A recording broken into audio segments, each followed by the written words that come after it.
आज की दुनिया बहुत तेज स्पीड से चेंज हो रही है और सबसे ज्यादा ट्रांसफॉर्मेशन हम ट्रांसपोर्ट और ऑटोमोबाइल इंडस्ट्री में देख रहे हैं।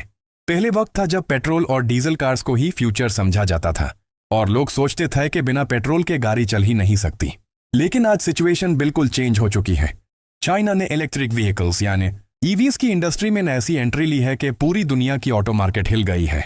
आज टेस्ला, BYD, NIO और दूसरी चाइनीज कंपनीज ग्लोबल लेवल पर एक बहुत स्ट्रॉन्ग कंपटीशन क्रिएट कर रही हैं। और अब सबसे इंपॉर्टेंट सवाल यह है, क्या वाकई पेट्रोल गाड़ियों का जमाना खत्म होने वाला है? दुनिया में पोल्यूशन और क्लाइमेट चेंज एक बहुत बड़ा इश्यू बन चुका है। हर डेवलप्ड और डेवलपिंग कंट्री क्लीन एनर्जी और ग्रीन टेक्नोलॉजी की तरफ शिफ्ट हो रही है। इसी वजह से इलेक्ट्रिक मोबिलिटी को एग्रेसिवली प्रमोट किया जा रहा है। चाइना ने इस फील्ड में सबसे एग्रेसिव और फास्ट स्ट्रैटेजी अडॉप्ट की है। वहां ईवी प्रोडक्शन इतनी तेज हो रही है कि हर साल millions of electric cars market में आ रही हैं।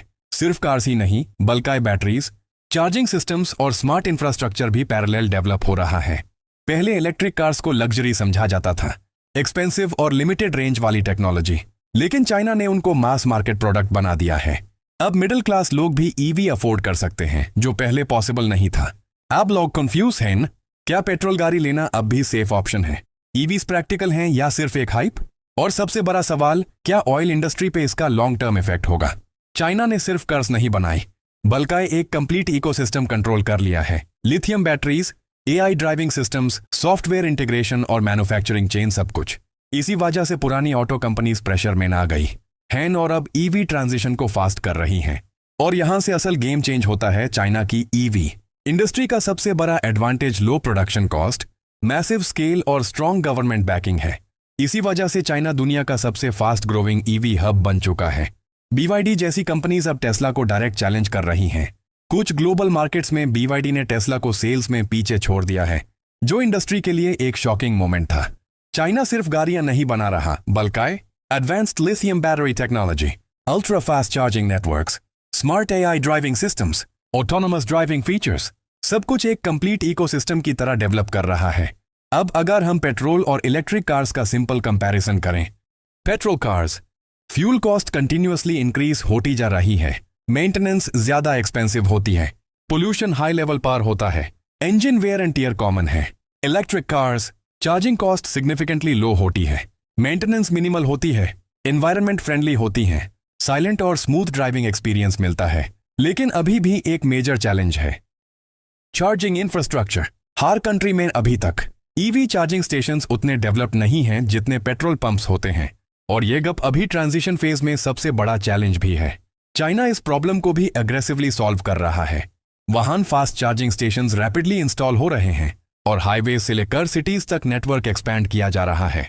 बैटरी टेक्नोलॉजी भी बहुत इंपॉर्टेंट फैक्टर है। जितनी बेहतर बैटरी होगी उतनी ज्यादा रेंज मिलेगी और ईवीज और प्रैक्टिकल हो जाएंगी और लोग उन पर ज्यादा ट्रस्ट करना शुरू कर देंगे। इसी वजह से कंपनीज कंटिन्यूअसली रिसर्च और इनोवेशन में इन्वेस्ट कर रही हैं। एक्सपर्ट्स का कहना है कि अगले 3 से 20 सालों में ईवीज ग्लोबल कार मार्केट का मेजर हिस्सा बन सकती हैं और ग्रेजुअली ये डोमिनेंस और भी क्लियर होती जाएगी। इसका डायरेक्ट इफेक्ट ऑयल इंडस्ट्री पर भी होगा, क्योंकि पेट्रोल की डिमांड ग्रेजुअली कम होती जाएगी और एनर्जी डिपेंडेंसी शिफ्ट होती जाएगी। चाइना की पॉलिसी सिंपल है, फ्यूचर इलेक्ट्रिक है, और इसी विजन की वजह से वो billions dollars EV research, production और इंफ्रास्ट्रक्चर डेवलपमेंट में इन्वेस्ट कर रहा है ताकि वो इस ग्लोबल रेस में सबसे आगे रहे। Part 3 future plus reality plus conclusion 500 words. अब सबसे बड़ा सवाल यह है, क्या पेट्रोल गाड़ियों का खेल वाकई खत्म हो गया है? सिंपल जवाब नहीं, लेकिन उसका एंड स्टार्ट हो चुका है। अगले कुछ सालों में हम देखेंगे कि पेट्रोल कार्स ग्रेजुअली कम होती जाएंगी, इलेक्ट्रिक कार्स मेन स्ट्रीम बन जाएंगी, हाइब्रिड कार्स ट्रांजिशन फेज का रोल प्ले करेंगी। चाइना इस ट्रांसफॉर्मेशन का लीडर बन चुका है। उन्होंने सिर्फ कार्स नहीं बनाई बल्कि फ्यूचर मोबिलिटी का डायरेक्शन सेट कर दिया है और ग्लोबल इंडस्ट्री को एक नए पाथ पर डाल दिया है।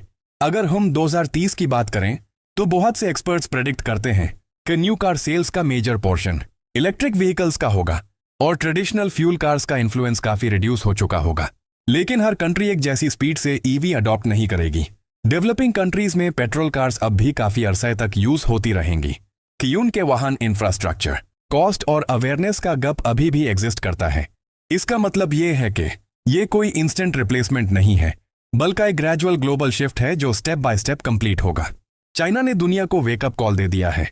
अब हर major auto company EV race में शामिल हो चुकी है और कंपटीशन अब सिर्फ टेक्नोलॉजी का नहीं बल्कि सर्वाइवल का भी बन चुका है। फ्यूचर में ट्रांसपोर्ट का कॉन्सेप्ट बिल्कुल डिफरेंट होगा। Smart cars, autonomous driving, AI based systems और फुली कनेक्टेड व्हीकल्स नॉर्मल हो जाएंगे, जो एक इंटेलिजेंट इकोसिस्टम क्रिएट करेंगे। चाइना की पॉलिसी सिंपल है, फ्यूचर इलेक्ट्रिक है, और इसी विजन की वजह से वो billions dollars EV research, production और इंफ्रास्ट्रक्चर डेवलपमेंट में इन्वेस्ट कर रहा है ताकि वो इस ग्लोबल रेस में सबसे आगे। ये सब अब सिर्फ इमेजिनेशन नहीं बल्कि स्लोली रियल वर्ल्ड का पार्ट बन रहा है। इन माइंड बात सिंपल है, टेक्नोलॉजी कभी रुकती नहीं। हर जनरेशन पुरानी टेक्नोलॉजी को अपग्रेड करता है और नए सिस्टम्स एडॉप्ट करता है, और अब हम उस एरा में एंटर कर चुके हैं जहां इलेक्ट्रिक मोबिलिटी सिर्फ ऑप्शन नहीं बल्कि फ्यूचर का ग्लोबल स्टैंडर्ड बन रही है। और ये चेंज अब रुकने वाला नहीं है।